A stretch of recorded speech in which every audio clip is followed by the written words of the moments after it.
ये बताइए, peri menopause की बात करते हैं तो यूजुअली सबकी बॉडी टाइप्स डिफरेंट है। सबका जो मेनोपॉज स्टेज है वो भी डिफरेंट है। कुछ को अर्ली 40s में स्टार्ट हो जाता है। अब तो आजकल के ज़माने में देखा जाता है कि जिस तरह की डाइट है, जो एनवायरनमेंट है, उसमें अर्ली 30s में भी स्टार्ट हो चुका है या लेट 30s में भी।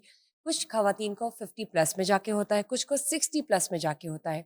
हम यूजुअली ऐसे कुछ केसेस भी देखते हैं कि अब खवातीन जो है वो 60 प्लस में जाके भी कंसीव कर रही हैं, बिकॉज इट्स डिफरेंट।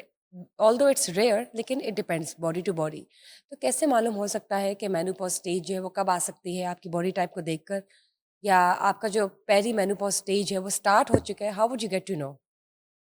ये बहुत पीछे इसका जवाब जाएगा। ये उस वक्त जाएगा जब वो बच्ची, हम फर्ज करें एक बच्ची की बात कर रहे हैं, जी। वो इस वक्त है 25 साल की। अब उसका ओवेरियन रिजर्व उस वक्त से अफेक्ट हो रहा है जब वो माँ के पेट में थी, क्योंकि माँ के पेट में जब वो 5 मंथ्स की थी तो उसके अंडे बन चुके थे जो उसकी किस्मत के हैं। अब उसके बाद उसकी माँ क्या कुछ खा रही है, किस एनवायरनमेंट में रह रही है, कितना स्ट्रेस ले रही है, कितना प्लास्टिक खा रही है, कितने परफ्यूम्स लगा रही है, कितना मेकअप यूज़ कर रही है, सिगरेट स्मोकिंग कर रही है कि नहीं, पैसिव स्मोकर है कि नहीं, उसके आसपास सिगरेट चल रही है, कितनी वो शराब पीती है। आजकल ड्रिंकिंग भी बड़ा कॉमन है ड्यूरिंग प्रेगनेंसी कह रही हैं आप? 5 मंथ्स ड्यूरिंग के बाद, प्रेगनेंसी। 5 to 9 मंथ्स के दरमियान लेकिन का जो शुरू टाइम में ही पीरियड वो है। देखिए ना, वो जगह तो वो डिसाइड हो जाती है ना कि यहाँ ओवरी बननी है। अब उसने फॉर्म होने हैं ना, एग्स फॉर्म होने हैं सो शुरू से ही, थ्रू आउट डेवलपमेंट जो 9 मंथ्स थ्रू में हो आउट रही है। डेवलपमेंट। ठीक। लेकिन 5वें महीने पे एग्स बन गए हैं। अब उसके बाद उसके अब बनने नहीं है, अब तो डिस्ट्रॉय ही होने हैं ना टॉक्सिक चीज़ों के साथ। तो उसकी माँ किस एनवायरनमेंट में रह रही है, वो क्या खा पी रही है, उसकी पैदाइश के बाद उसकी जवानी में ये बहुत बड़ा फैक्टर होगा कि वो कितने अंडे लेके पैदा हुई है, किस क्वालिटी के अंडे लेके, और इसमें इसकी माँ का कसूर होगा। यानी ठीक कि है। आप कह रही हैं कि अगर जब एक औरत प्रेग्नेंट है और अगर हम्म। उसको बेबी गर्ल या कंसीव होती है, और मेल भी, उसके स्पर्म्स, उसके टेस्टिकल्स भी बड़े तो इंपॉर्टेंट उसमें हैं। उनका अपना जो खाने-पीने का एक पूरा क्राइटेरिया है, या उठने-बैठने का या एग्जैक्टली, सोचने-समझने का, वो मैटर एग्जैक्टली, करता है? एग्जैक्टली मैटर वो करता है। लिंक्ड है डायरेक्टली बच्चे अगर की किसी बच्ची की यूट्रस या ओवरीज बड़ी अच्छी हैं, उसमें बहुत अच्छा रिजर्व है, ओवेरियन रिजर्व है, ये उसकी माँ को क्रेडिट जाता है, क्योंकि उसने इंट्रा यूट्राइन जब वो थी तो उसने टॉक्सिक चीज़ों से अपनी बच्ची परहेज़ के किया। अंडों को ख़राब नहीं किया। ठीक। और ठीक है। अननोइंगली भी हो सकता है ये, या नोइंगली भी हो? अननोइंगली भी कुड बी, लोगों को, बिकॉज़ लोगों को तो अवेयरनेस लोगों नहीं को है ना? अवेयरनेस ही नहीं है। जी। अब आप ये देखें कि सुबह बहुत सी औरतें अपने घरों की खिड़कियां ही नहीं खोलती। खिड़कियां फ्रेश एयर, खोलना इतना ज़रूरी है कि आपके जितने भी ये चीज़ें पड़ी हुई हैं ना, टॉक्सिक ये सेल्स जो हैं, टॉक्सिक चीज़ें एमिट करते हैं। राइट। आप जब तक हवा का फ्लश नहीं करेंगे पूरे घर में, ये टॉक्सिक हवा जो है यही आपके अंडों को ख़राब करने के लिए काफ़ी है। तो आई डोंट नो, मेरी तो आदत है कि फजर के वक्त मैंने, गर्मी हो सर्दी हो, मैंने सारी खिड़कियां खोल देंगी। तो इसलिए इट इज़ इम्पॉर्टेंट कि आप अपनी खिड़कियां खोलें। वॉलेटाइल ऑक्सीडेटिव कंपाउंड्स होते हैं ये, ट्रू। वीओसीज होते हैं ये। वीओसीज वोलेटाइल। इतने खतरनाक हैं आपके हर सेल के लिए, आपके ब्रेन के लिए, आपकी ओवरी के लिए। Every cell true. सफर्स।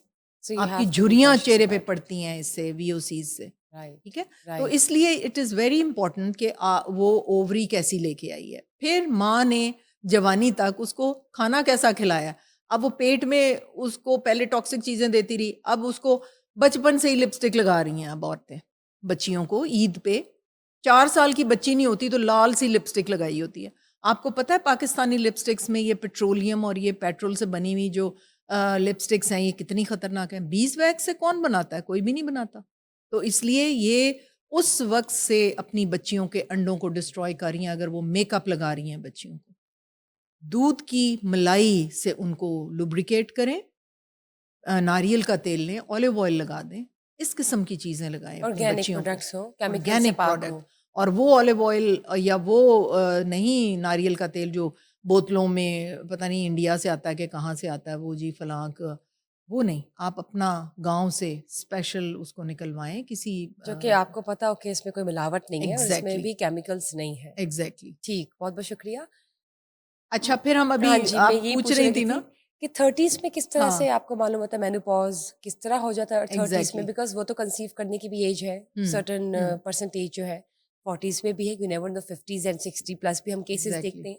तो ये मेनोपॉज़ डिफरेंट क्यों है और क्या वजूहात है? बेटे यही चीजें फिर आगे चलती हैं ना। ठीक है। मैं बहुत से पॉडकास्ट और बहुत से प्रोग्राम में कह चुकी हूँ कि पेरेंट्स जो हैं वो अपनी बच्चियों का एक अल्ट्रासाउंड 14-12 साल की 14-15 साल की उम्र में तो ज़रूर करा लें, क्योंकि ऑर्गन्स उनके डेवलप हो गए होते हैं, उनके ओवेरियन रिजर्व हमें पता चल रहे होते हैं। तो उधर पता चलेगा कि बहुत छोटी अगर ओवरी है, हो सकता है वो 6-7 साल में उसके पीरियड्स बंद हो जाएं और उसको बच्चा ना हो सके, उसकी जल्दी शादी कर दें। ठीक है, उसको तो शायद 32 साल 35 साल की उम्र में लेकिन ये मालूम कैसे होगा? Ultrasound all right, AMH ultrasound किस एज में अल्ट्रासाउंड 15 साल की उम्र पे, करवाना 15-16 चाहिए साल की उम्र पे डेफिनेटली होना हर चाहिए बच्चे का? हर बच्ची का। और हर बच्चे का उसके बाप को चाहिए कि एक सीमन एनालिसिस भी करवा ले। नाइस ठीक है, नाइस। वो चले क्या 17-18 साल आइडिया की हो उम्र में सके करें कि क्या क्या। कहाँ तो स्टैंड बच्ची करता के है? लिए अगर छोटी छोटी ओवरीज हैं तो वो बहुत जल्दी उसको मीनोपॉज सेट इन हो जाएगा। अब तो हमें 22 साल की बच्चियां पीओएफ के साथ आ रही हैं, प्रीमेच्योर ओवेरियन फेलियर। वो भी मैं आपसे जानना चाहूंगी कि हाँ, आखिर ऐसा कैसे आई एम पॉसिबल है श्योर आजकल कोई के टॉक्सिक अर्ली चीजें हैं 20s उनके में? लाइफस्टाइल में जो खत्म हो गए एग्स बहुत जल्दी। तो मतलब एग्स हैं ही नहीं हैं ही नहीं, खत्म हो गए और हैं वो जो अल्लाह नहीं ने डेवलप भेजे, हो सकते, दैट्स वो नॉट नहीं पॉसिबल। डेवलप हो सकते। तो वो जो कुछ हम कहते हैं आईवीएफ, आईवीएफ भी नहीं हो सकता ना इनका, मतलब एग्स नहीं है एग्स तो है ही ऐसा नहीं, कुछ प्रोसीजर कुछ भी नहीं हो बेबी नहीं सकता, हो सकता अगर नहीं हो एग्स नहीं है। ऑल राइट, सो ठीक इट्स है। It's a dead and. तो जैसे मेरे पास 2-3 बच्चियां आई, शादी कर दी, पीरियड नहीं हुए, बड़ी खुशी मनाई गई, लेकिन जब गायनेकोलॉजिस्ट के पास गए उन्होंने कहा जी ओवरी तो श्रिवल्ड है, एट्रिटिक है, यूट्रस छोटी सी हो गई हुई है, पता नहीं कब के उसके अंडे ख़त्म हो गए हुए थे। पहले पीरियड स्पॉन्टेनियस हुए और फिर आते रहे, और जब शादी की एज आई तो एग्स ख़त्म हो गए। तो प्लीज़ प्लीज़ मैं यही एजुकेट करती हूँ पेशेंट्स को कि अपनी बच्चियों का अल्ट्रासाउंड कराएं। एक उनको टीबी के मरीज के पास ना जाने दें, एक उनको अगर स्कूल में मदरसे में कोई खांसी वाली बच्ची है उससे दूर करें, उससे उसका सत्यानाश हो जाएगा हर चीज़ का। और वो दूसरा, कैसे? वो टीबी को बहुत पसंद कंटेजियस? है, कंटेजियस है, और टीबी को बहुत, टीबी के जरासीम को ट्यूबें, ओवरी, यूट्रस बड़ा पसंद है, वो वहीं जाके बैठेगा लड़की के। खांसी थोड़ी देर होके खत्म हो जाएगी लेकिन वहां वो लेकिन आपको सत्यानाश मालूम कर कैसे देगा। हो सकता है कि वो टीबी का ही पेशेंट है जो खांसी कर रहा है? क्योंकि आजकल तो यू नेवर नो ना, खांसी कर रहा है या someone's. Yes, that is a how can you analyse? $1 million so question किया आपने। How would you know how that would you know? कि व्हाट्स बिहाइंड द कर्टन? बिल्कुल, लेकिन अगर हमारे मुल्क में कोई भी टेस्ट ऐसा नहीं है जो इस इनिशियल ट्यूबरक्लोसिस को डायग्नोज कर सके, देयर इज नन। तो सेफ साइड ये है कि अगर आपकी बच्ची को 2-3 हफ्ते कंटिन्यूस 99 बुखार है जो कभी उतर जाता है कभी चढ़ जाता है, उसको कोई टाइफाइड की निशानी नहीं आ रही, उसको बुखार है ऐसी ऐसी खांसी है, उसको टीबी की दवाई पे डालें 3 महीने, नो हार्म डन। आपकी बच्ची बड़ी इंपॉर्टेंट है, ये 3 महीने की दवाई उसको आइंदा बांझ होने से रोक सकती है। जबरदस्त। ठीक है, ठीक। तो कोई एनी टेस्ट नहीं स्टेज है। ऑफ लाइफ, वो अगर एनी ऐसा स्टेज लगे ऑफ तो आप लाइफ, उसको वो दवाई दे 3 महीने का एनी कोर्स करवा स्टेज ले। Of life, yes. ठीक। टीबी हमारे मुल्क में बहुत ज्यादा है। आप अब मैं आपको मिसालें भी दे रही हूँ, आप कहेंगे पता नहीं ये क्या बता रही है, लेकिन रात ही मैंने ऑपरेशन किया, इतने डॉक्टर्स के पास गए, कोई उसको ओवुलेशन इंडक्शन दे रहा है, तुम प्रेग्नेंट हो जाओ, 2.5 साल शादी हो। कल मैंने कैमरा पेट में डाला है तो वो टीबी ज़दा ट्यूबें हैं उसकी, वो प्रेग्नेंट नहीं हो सकती सिवाय टेस्ट ट्यूब बेबी की। तो इसलिए ये बड़ा इंपॉर्टेंट। और उसको उसकी बहन से मैंने इंटरव्यू किया, कहती है इसको शदीद खांसी थी जी पिछले साल, लेकिन हमने तो कहा कि ये वैसे ही खांसी आ रही है, तो दैट वाज ट्यूबरक्लोसिस।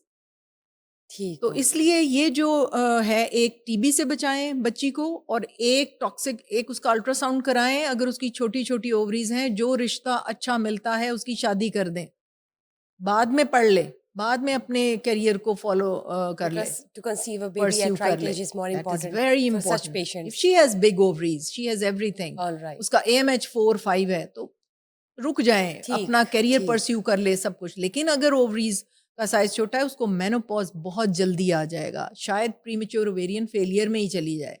तो मेनोपॉज अगर आ रहा है बहुत जल्दी, ये ओवरी की साइज के ऊपर डिपेंड करेगा। ठीक।